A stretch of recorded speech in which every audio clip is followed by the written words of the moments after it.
Bom, vamos passar então agora a palavra ao professor Edmar Almeida.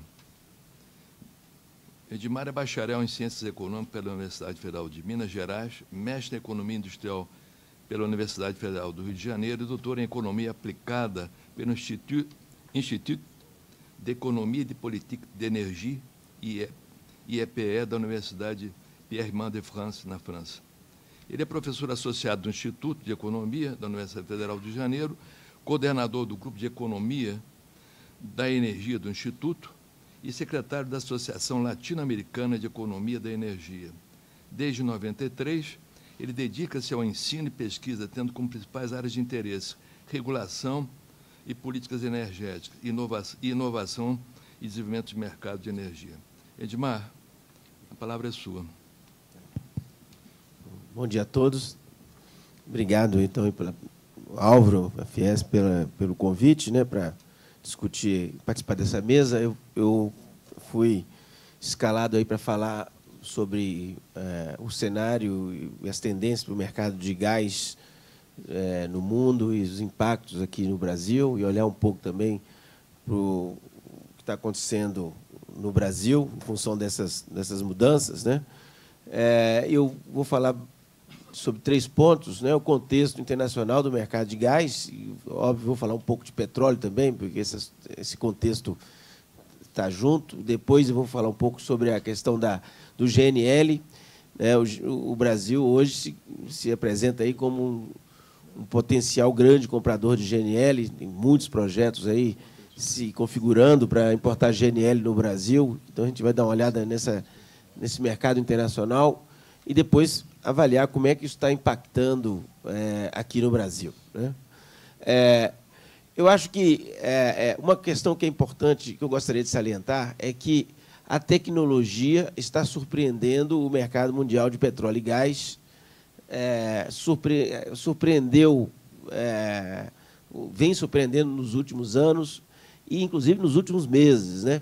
Você tem um conjunto enorme de novas tecnologias que foram desenvolvidas a partir do desenvolvimento do não convencional nos Estados Unidos, e esse processo ainda não acabou. Esse processo de desenvolvimento tecnológico, né, não se encerrou lá no desenvolvimento da tecnologia do fraturamento hidráulico, mas você tem aí, nos últimos anos, inclusive, muitas tecnologias novas se apresentando, inclusive o Álvaro já colocou aqui brilhantemente, né, o que está a surpresa da resiliência dos não convencionais, a queda de preço nos últimos meses, tem a ver aí inclusive com a dimensão tecnológica. Foi citada aqui a questão do refracking, né, que é você, com um pouco mais de $1 milhão, você reestimular um poço que já estava numa fase declinante da produção, ou na fase de produção estagnada e muito baixa.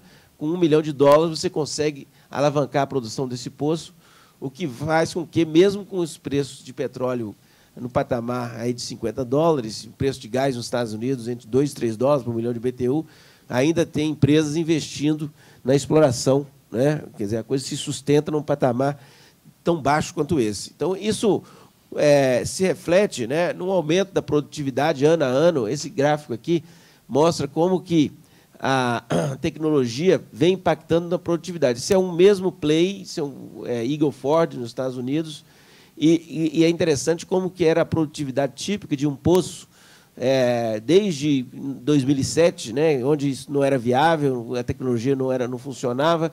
Como é que isso vai, ano a ano, mudando, né, e a produtividade hoje, né, chega aí, um poço começa a produzir aí, chega mais de 500 barris por dia, depois a produção cai. Mas, então, eu queria só alertar isso, né? A tecnologia é realmente uma revolução que está em andamento, que estamos assistindo mês a mês, ano a ano, e isso não acabou. Então, há um cenário de muita incerteza. Onde é que nós vamos parar, né? Porque se os Estados Unidos conseguem produzir petróleo não convencional, gás não convencional aos níveis de preço atual, ao nível de preço atual, continuar mantendo o nível de produção, realmente a geopolítica do petróleo vai se transformar de forma radical e isso vai nos impactar, inclusive porque nós estamos nós temos uma reserva fenomenal, um potencial fenomenal do pré-sal, que já foi salientado aqui pelo Dr. Eloy, mas não é o petróleo mais barato do mundo. Nós estamos produzindo petróleo, nós estamos aí com break-even, o próprio Petrobras colocou aí, de $54. Então, se o preço do petróleo fica num patamar de 50 ou abaixo de 50, isso compromete a nossa competitividade, ou pelo menos coloca um desafio enorme para o Brasil de produzir petróleo com um patamar de preço de custo seguro, que seria algo em torno de $30, pelo menos no cenário atual, né? O que não é a realidade. Teríamos que trabalhar para reduzir esses custos para esse patamar. Mas notem que a produção, então, dos Estados Unidos de petróleo e gás vem aumentando de maneira muito acelerada, a inclinação das curvas é impressionante. Essa produção de gás começou, o crescimento da produção de gás começou antes do crescimento da produção de petróleo, quer dizer, a revolução começou no gás, depois passou para o petróleo, mas não significa que o gás foi abandonado, porque muitas dessas áreas que produzem petróleo não convencional, como Bakken ou Eagle Ford, eles têm gás associado. Então, o que está sustentando a produção do gás é a produção de petróleo, em muitas áreas dos Estados Unidos. Algumas áreas que só produziam gás, elas estão realmente declinando, mas você tem a produção de gás continuando a crescer em função da produção de petróleo, né? Isso vai impactar a geopolítica do gás também, eu vou chamar a atenção sobre isso mais adiante. Aqui, esse gráfico explica um pouco a surpresa da resiliência nos Estados Unidos à queda do preço do petróleo. Os Estados Unidos tinha algo como 2.000 sondas em operação, isso até início de 2014, o preço do petróleo caiu pela metade e, impressionantemente, o número de sondas nos Estados Unidos caiu pela metade.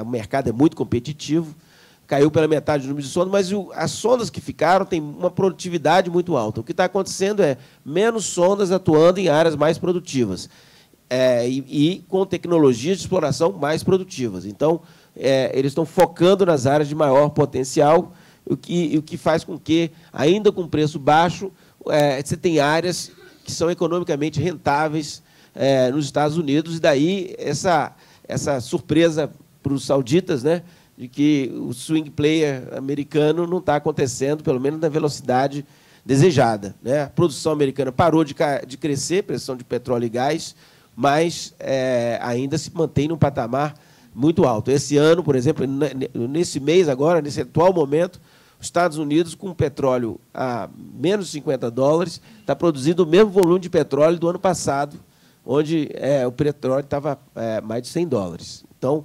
é uma questão muito impressionante. Queria chamar a atenção também, falando de petróleo, que o Álvaro já colocou aqui, né, esse crescimento de 5 milhões de barris de petróleo nos Estados Unidos, né, mas também é importante salientar que teve mais 2 milhões de barris de petróleo no Canadá. E a produção canadense é para os Estados Unidos, né, é exportada para os Estados Unidos. Então, o que está acontecendo é que os Estados Unidos diminuiu de forma muito radical suas importações, sendo que o que foi cortado, né, a importação saiu ali do patamar de 12 milhões de barris por dia, está caindo para algo como 5 milhões de barris por dia. Essa queda é um corte de importações de fora da América do Norte. Então, quem está sendo afetado por isso são os produtores da OPEP e de fora da América do Norte. Daí, a grande preocupação da OPEP, principalmente da Arábia Saudita, com a questão do market share, como é que eu protejo o meu mercado. Então, como eles estão perdendo o mercado na América do Norte, nos Estados Unidos especificamente, eles estão todo mundo olhando para o outro mercado, que é a China. Só que aí tem que disputar o mercado da China com os russos, né? E aí começa essa disputa pelo mercado de petróleo e, num contexto aí de excesso de oferta, esse dado aí mostra que, confirma que o Álvaro já tinha colocado, que nós temos aí algo como 3 milhões de barris, 3,5 milhões de barris hoje em excesso de oferta, que estão sendo estocados, produção que está acontecendo, que não está sendo consumida, que está sendo estocada. Ano passado, os estoques americanos aumentaram de forma muito impressionante. Hoje tem recorde na história americana, nunca houve tanto petróleo estocado nos Estados Unidos, o que coloca aí para frente um cenário preocupante, né? Se não houver um acordo, uma coordenação no mercado internacional de petróleo, não há como o preço voltar para patamares que nós tínhamos assistido, né? De volta de $100, mesmo $80, seria um preço seguro para o pré-sal, né? Então, hoje, eu acho que, olhando para adiante, eu queria concluir essa parte do petróleo aqui, dizendo o seguinte, que o Brasil precisa se conscientizar que, para ter uma indústria de petróleo offshore, de águas profundas, sustentável, ele tem que enfrentar o desafio de caminhar para custos que são seguros, uma faixa de custo segura. Eu acho que $54 não é seguro para o contexto atual do mercado do petróleo, a não ser que haja uma mudança muito forte nesse mercado. E é possível? É possível, né? Nós podemos reduzir custos no Brasil. Talvez o doutor Eloy podia depois dar a opinião dele sobre isso, né? Bom, então tem essa revolução do não convencional e fora da América do Norte, o que está acontecendo, né? Bom, muito pouco, né? Replicar o modelo americano e hoje canadense é muito difícil, as condições são muito específicas, mas você tem aí alguns países que já estão entrando na era do não convencional. A Argentina tem obtido muito sucesso, apesar de todas as dificuldades na Argentina, os problemas argentinos. Estou muito confiante que a Argentina vai produzir em grande quantidade de óleo e gás não convencional, num cenário de médio e longo prazo. Hoje a Argentina está caminhando para algo como 10 milhões de metros cúbicos de gás não convencional. Existem já previsões de aumento muito grande dessa produção. México, por questões naturais, eu acho que é uma fronteira para o não convencional, e a China, pela importância geopolítica, estratégica desse recurso e a quantidade de recursos que a China coloca na questão do petróleo e gás, eu acredito que vai ser uma fronteira importante. E nós, vou falar mais adiante, estamos fora desse contexto aí, né? Apesar do Brasil ter aí um potencial para o não convencional muito significativo, né? Menor do que a Argentina, mas isso aqui foi levantado no estudo da Agência Internacional de Energia, mas a gente tem potencial e estamos totalmente fora desse contexto. Isso aqui é só uma estimativa, isso foi apresentado recentemente no Seminário de Gás e Energia da Bolívia, pela consultoria R. Garcia Associados, uma consultoria importante da Argentina, o cenário otimista deles, né, onde eles já estão prevendo aí, né, que eles vão você vai ter uma produção de não convencionais na Argentina de mais de 50 milhões de metros cúbicos de gás em 2025. Quer dizer, é uma visão muito ousada, né, e se não tivesse nenhuma lógica, não teria tido esse tipo de visão. Ou seja, há um potencial aí de aumento da produção de gás não convencional na Argentina, e isso é importante a gente ter em mente, né? Que é possível esse tipo existe esse tipo de potencial, né? Bom, então, dado esse contexto da revolução dos não convencionais, deixa eu falar um pouco sobre o GNL, né? O Brasil, como eu disse, está importando o GNL para complementar a sua oferta para as termoelétricas, e o Brasil andou por muito tempo comprando GNL, preços muito caros, disputando com o Japão o gás do GNL no mercado spot. E vocês observem, né, que o preço, esse preço aqui é o preço do Henry Hub nos Estados Unidos, muito mais baixo, em função da revolução dos não convencionais. Esse aqui é o nosso preço importado da Bolívia, esse é o nosso preço doméstico, esse aqui é o gás com desconto, né? Esse aqui é o gás brasileiro, né? E esse aqui é o gás boliviano. Então, o gás doméstico, o gás boliviano, caiu de preço por causa da redução do preço do barril. O nosso gás, a fórmula de precificação do gás no Brasil, tanto da Bolívia quanto do doméstico, é baseado no barril de petróleo. Mas notem que caiu muito o preço do gás do GNL importado pela Petrobras, esse verde aqui, né? Vem caindo muito o preço do GNL, e hoje já encontra-se esse preço num patamar mais ou menos parecido com gás doméstico e com gás boliviano, né? Então fica aí a pergunta: será que esse preço vai ficar competitivo assim por muito tempo e vai ter oferta muito grande de GNL para o Brasil, né? A minha visão é, sim, nós temos aí um período de médio prazo, não dá para dizer ainda quanto tempo isso vai durar, de excesso de oferta de GNL no mercado internacional, porque a indústria de GNL também foi pega no contrapé pela queda do preço do petróleo. Quando o preço do petróleo caiu, você tem muitos projetos aqui, em particular na Austrália e nos Estados Unidos, que estão em construção, cuja decisão de investimento já foi tomada, já começaram a construção e não dá para parar mais. Os contratos de venda dos produtos já foram assinados. Então, você tem aí um problema, né, que é de excesso de oferta. Então, veja, isso aqui é a curva de oferta de GNL. Né? Você tem uns projetos aqui que foram maturados aqui na época que o petróleo estava muito alto o preço, entre 2011 e 2014, o petróleo ficou a $100. Esses projetos foram maturados e eles estão em construção e vão entrar agora. E nós vamos ter um aumento de praticamente 40% na oferta mundial de GNL. E a demanda de GNL do mundo? Bom, a demanda de GNL vai depender da demanda de gás.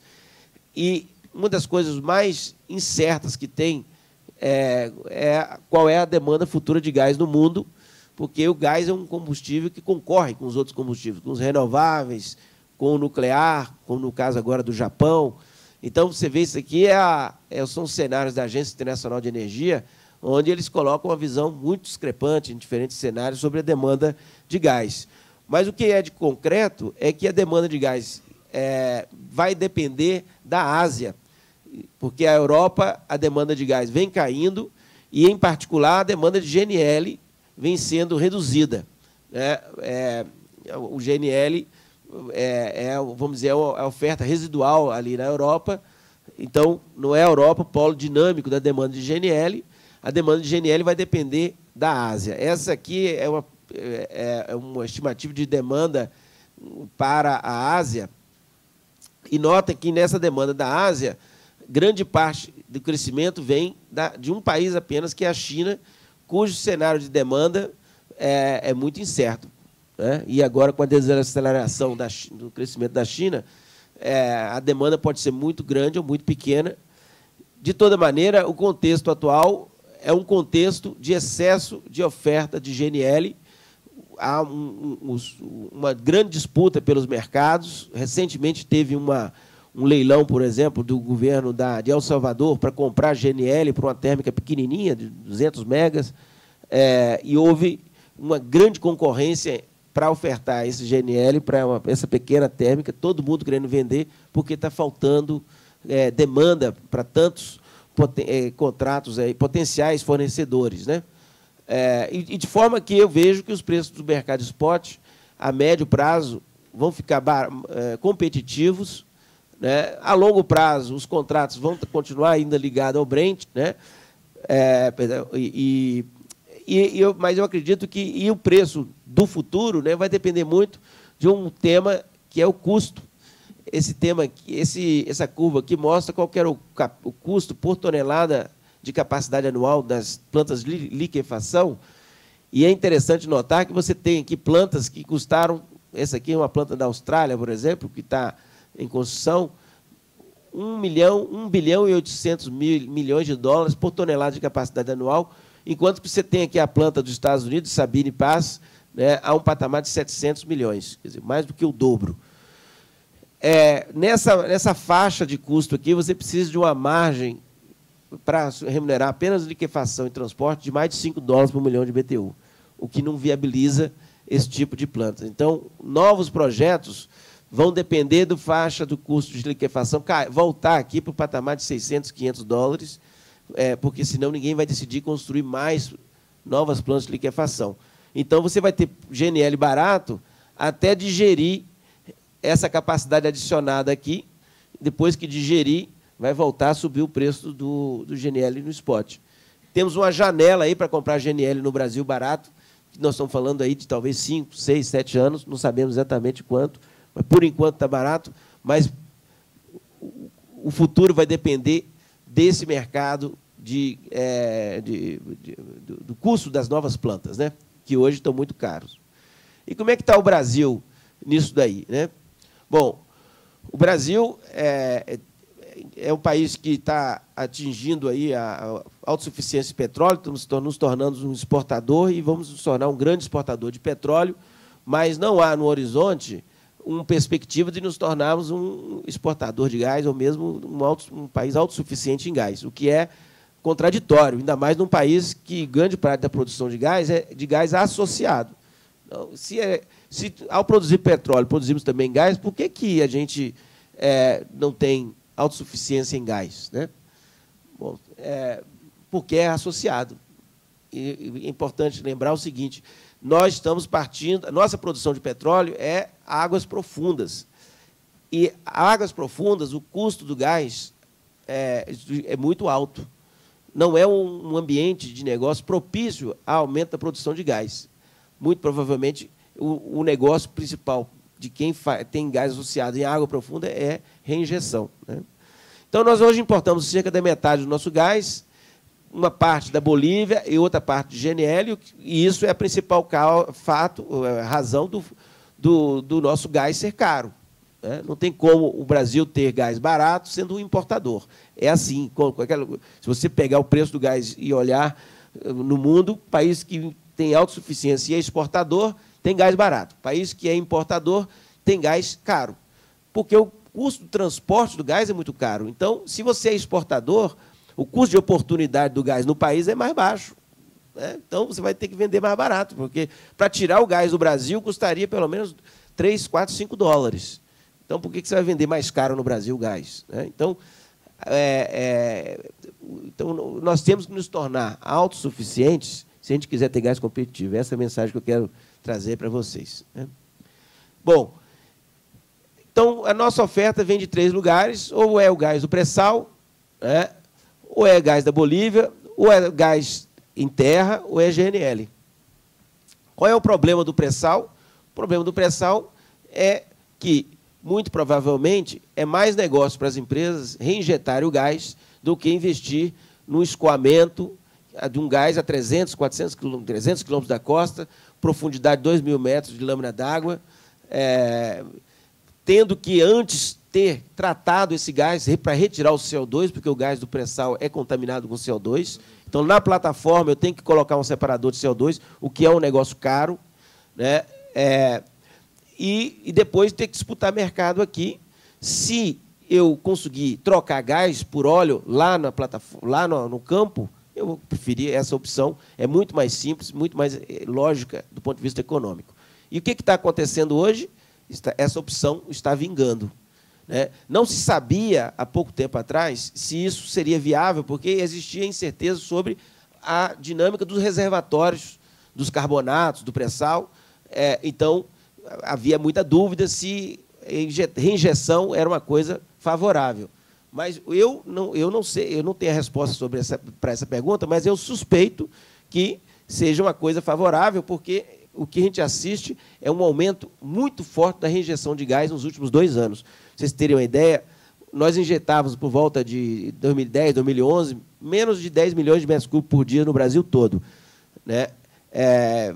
Hoje, nós estamos reinjetando 25 milhões de metros cúbicos por dia. 15 milhões de metros cúbicos por dia é o aumento da reinjeção que tem offshore na bacia do pré-sal. Então, o pré-sal está produzindo muito gás, mas está reinjetando muito gás. Está atingindo aí 27 milhões de metros cúbicos, quase 30 milhões de metros cúbicos de produção, mas está reinjetando praticamente a metade, né? Bom, então, aí fica a questão, né? Se o pré-sal for reinjetar esse gás, vai sobrar o quê? Vai sobrar lá as 3 rotas que a Petrobras está construindo, 2 já estão em andamento, 3, tem a terceira lá que ainda há dúvida se vai vingar. Nós estamos falando de 40 milhões de metros cúbicos. Isso resolve a nossa oferta? Não resolve. Não fecha a equação, tá? Bom, e aí temos o gás em terra, né? Essas aqui são as 3 rotas, né? Ela soma aí algo como 40 milhões de metros cúbicos. Muito caras essas rotas, né? Comprova aí, reforçando, o gás está distante, em alta profundidade, não dá para usar tubos de grande diâmetro, tem que ser tubos especiais, tá? Então, escoar isso aí para vender a 4, 5 dólares na praia é certamente hoje um desafio, né? Bom, aí tem a questão do gás em terra no Brasil. O gás em terra no Brasil, o ambiente em terra é o ambiente natural para o gás natural. Não é no offshore, em águas profundas. O cara que vai buscar gás, ele quer buscar gás perto do mercado, de preferência, e gás não associado em terra, né? Porque se eu achar o gás em águas profundas, longe, eu não sei o que fazer com esse gás. Mas nós temos muitos desafios no Brasil. Primeiro, que as nossas fronteiras geológicas em terra são muito desconhecidas ainda. O foco da nossa exploração é o offshore. É lá que está o grande prêmio, é lá que estão as grandes empresas mais capitalizadas. E quem vai para a terra no Brasil são empresas, em geral, independentes, brasileiras, de capital nacional, que vê esse ambiente como mais fácil de entrar, mas se tem um desafio muito grande do ponto de vista geológico, e depois se soma a esse desafio questões de natureza ambiental, né? Hoje, por exemplo, todos os contratos da 12ª rodada estão praticamente paralisados por questionamentos do Ministério Público Federal com relação à questão do licenciamento ambiental do fracking, do fraturamento. Apesar desses contratos não preverem o fraturamento, o contrato prevê só a perfuração até a rocha geradora, o Ministério Público já entrou. Você tem um grande movimento anti-fracking ganhando força no Brasil. 150 prefeituras do estado do Paraná já proibiram o fraturamento hidráulico no Brasil. O movimento ambientalista está se movimentando. Tem um projeto de lei na Câmara de Deputados para proibir o fraturamento hidráulico no Brasil. E, enquanto esse dilema não se resolve, está parada a exploração em terra no Brasil, com exceção lá do Parnaíba, onde você tem algumas coisas acontecendo. Além disso, você tem desafios aí da falta de infraestrutura, né? O Flávio já mencionou aqui o PEMAT. O governo passou aí 5 anos planejando a expansão da malha do touro viário no Brasil, chegou à conclusão que precisávamos apenas de 12 quilômetros, né? Então, não tem como escoar esse gás, não tem infraestrutura. Esse é um desafio importante, né?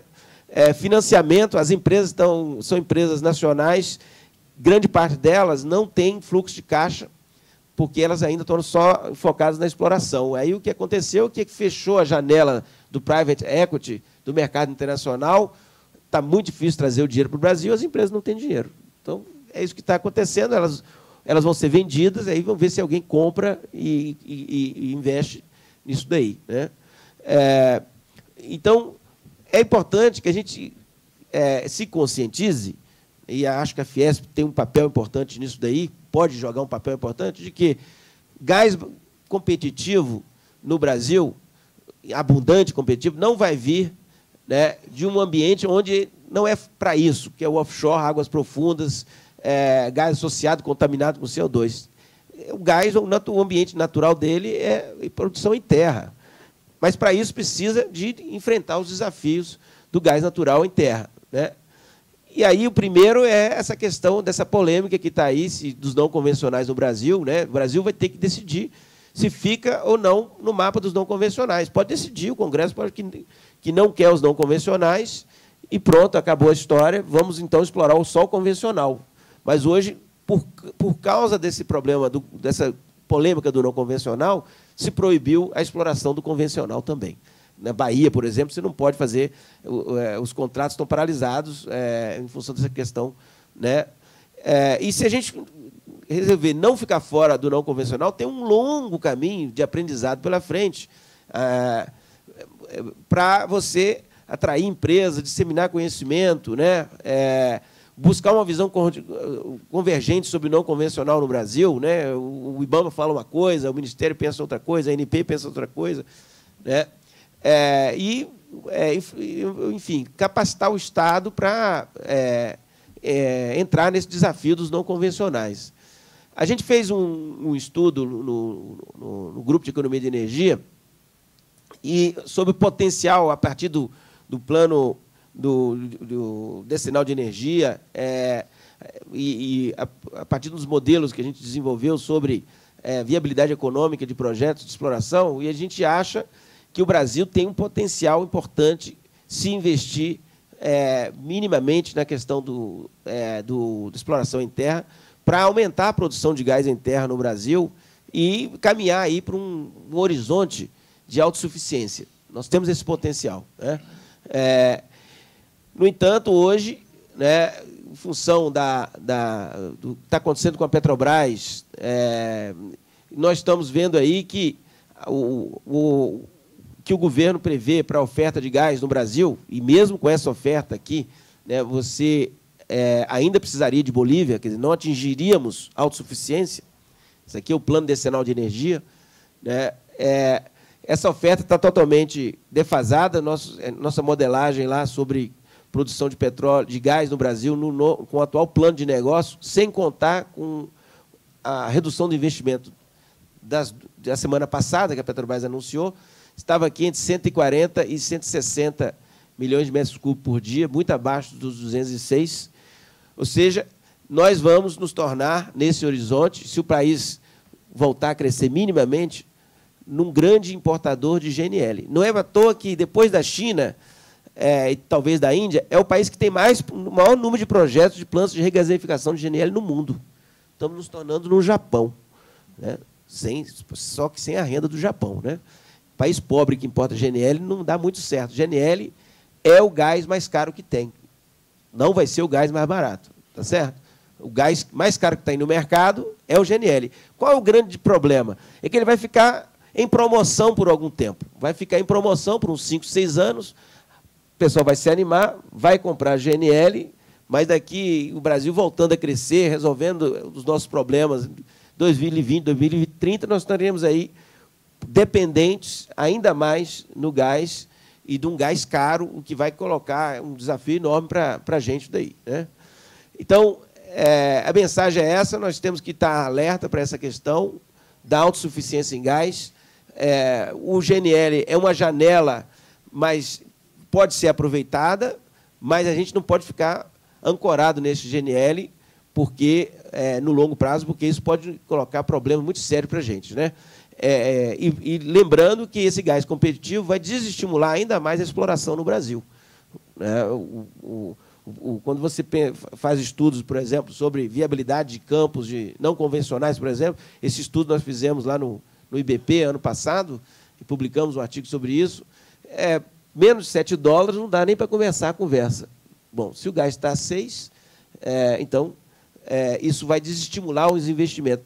Portanto, é importante a conscientização de que é importante enfrentar esses desafios que a revolução do não convencional está colocando na indústria do petróleo e na indústria do gás, né, que no caso do petróleo, buscar aí uma redução dos custos no Brasil de maneira sustentável, e, no caso do gás, buscar estimular o investimento na produção de gás de maneira a diminuir a nossa dependência externa, porque a trajetória que nós estamos agora é somente de aumentar essa dependência, né? Seria isso. Obrigado.